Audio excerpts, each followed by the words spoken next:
ఈ కార్యక్రమాన్ని ఎన్నో రోజుల నుంచి బీసీల తరఫున బీసీ మహిళల హక్కుల కోసం పోరాటం చేస్తున్న మణిమంజరక్కకి ఈ కార్యక్రమాన్ని ప్రభుత్వం అప్పగించినందుకు ఫస్ట్ ఆఫ్ ఆల్ రేవంత్ అన్నకి కృతజ్ఞతలు తెలియజేస్తూ, అలాగే ముఖ్య అతిథిగా ఇక్కడికి వచ్చినటువంటి పెద్దలు మా అందరి సావిత్రిబాయి పూలే మా సీతక్క అని చెప్పాల్సిన అవసరం ఉంది.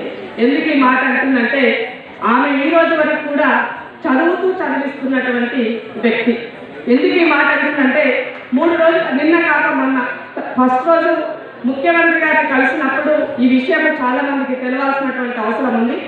సావిత్రిబాయి పూలే గారి యొక్క జయంతిని మన మహిళా ఉపాధ్యాయ దినోత్సవంగా నిర్ణయించాలని అక్క ఇనిషియేషన్ తీసుకొని ముఖ్యమంత్రి గారికి చెప్పడం కోసం మమ్మల్ని అందరినీ వెంట పెట్టుకొని తీసుకెళ్ళి ముఖ్యమంత్రి గారికి చెప్పిన వెంటనే ముఖ్యమంత్రి గారు ఒకటే మాట చెప్పారు, అనౌన్స్ చేయడం కాక జీవో రూపకంగా దీన్ని ఇద్దామని చెప్పేసి రాత్రికి రాత్రి నిన్న అనౌన్స్ చేశారు. దీని ఘనత ఇవాళ సీతక్క గారిని చెప్పాల్సినటువంటి అవసరం ఉన్నది. మనం అందరం కూడా పెద్దగా చప్పట్లతో అక్కకి ఈ ఒక విషయాన్ని తెలియపరచాల్సిన అవసరం ఉంది. సో ఇందాక బీసీల గురించి మాట్లాడుతున్నటువంటి విషయంలో మహేష్ అన్న కూడా తన యొక్క పాత్ర చాలా పార్టీ పరంగా పోషిస్తుందని చెప్పాల్సిన అవసరం ఉంది. అలాగే అన్నవాళ్ళు మాకు మైక్ కొంచెం ముందు ఇస్తే బాగుండేది. ఎందుకంటే బీసీల గురించి మా మహిళల హక్కుల గురించి భారతీయ జనతా పార్టీ రాజ్యసభ సభ్యులు మాట్లాడినప్పుడు మా మహిళల కష్టాలకి అర్థమై ఉండేదని నేను అనుకుంటున్నాను. ఎందుకనంటే ఇవాళ బీసీ సబ్ కోటాలో మహిళా రిజర్వేషన్లో మా వాటా ఇవ్వాల్సినటువంటి బాధ్యత వాళ్ళ పైన ఉంది. కాబట్టి వాళ్ళ తరఫున రాష్ట్రంలో దేశంలో ఉన్న మహిళల తరఫున మా యొక్క గొంతు వినిపించడం కోసం అవకాశం ఉండేది అనుకుంటున్నాం. ఇలా సావిత్రిబాయి పూలే జయంతిని పదే పదే మహిళల గురించి, అభ్యున్నతి గురించి, మార్గదర్శక గురించి మనం మాట్లాడుకుంటున్నాం. కానీ వేదికల పట్ల మహిళలకు ఇవ్వాల్సినటువంటి దగ్గర ఓటా దక్కట్లేదు అన్నది మేమంతా కూడా ఆవేదనతో ఉన్నదని కూడా ఈ సందర్భంగా అర్థం చేసుకోవాల్సినటువంటి అవసరం ఉందని కూడా గుర్తు చేస్తున్నాం. ముఖ్యంగా ఇవాళ సావిత్రిబాయి పూలే మార్గదర్శకం ఇవాళ ముందుకు వెళ్తుందని చెప్పడానికి, ఈ సర్కార్కి, ప్రజా సర్కార్కి చిత్తశుద్ధితో ఉందని చెప్పడానికి 2 విషయాలు చెప్పి ముగిస్తాను మీకు.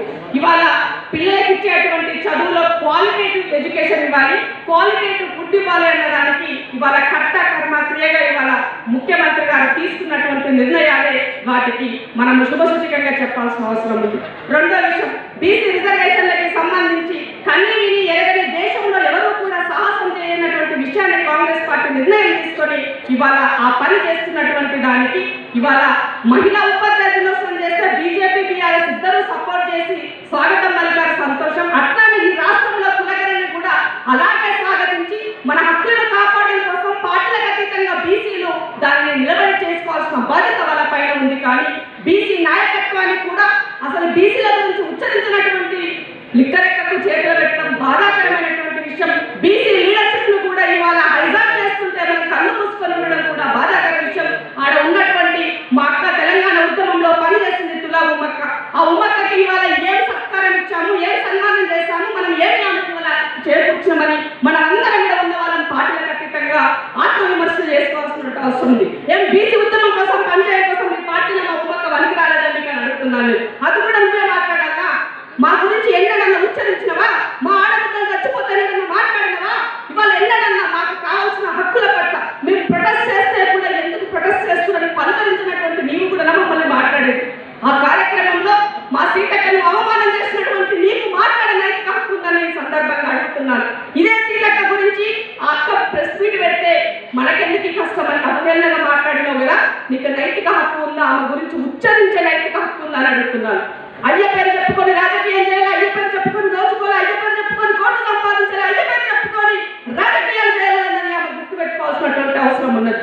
ఇవాళ 100కో 100కోటికో ఒక్కరో ఇద్దరు మహిళలు మాత్రమే ఇలాంటి మహిళలు వాళ్ళ రాజకీయాల్లో కొనసాగుతున్నప్పుడు అలాంటి మహిళల్ని కాపాడుకోవాల్సినటువంటి బాధ్యత పార్టీలకు అందరికైనా ఉందని ఈ సందర్భంగా గుర్తు చేస్తున్నా. ఎందుకు ఈ ఆటగా తెలియజేస్తుందంటే ఇవాళ సావిత్రిబాయి పూలే ఒక మహిళా నాయకత్వంలో పనిచేసేటువంటి మాలాంటి ఆమె వారసులుగా ఉన్నటువంటి మాలాంటి అందరం కూడా ఇలాంటి హక్కుల్ని కాపాడుకోవాల్సినటువంటి బాధ్యత ఉందని ఈ సందర్భంగా గుర్తు చేస్తూ మరొకసారి ఈ